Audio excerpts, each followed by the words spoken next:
শহীদ শহীদ শহীদ জি আমরা রাহিবা মনে পান্না স্যার গুলো আগে তাহলে জানি না পান্না স্যারদের সাথে নিতে বলছিল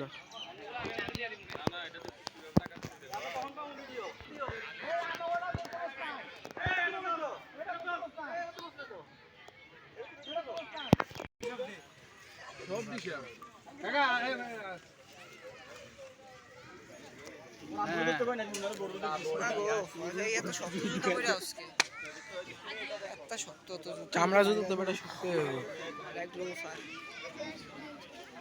শুটিং চলতেছে শুটিং ওটা দেখে মায়ুস মায়ুস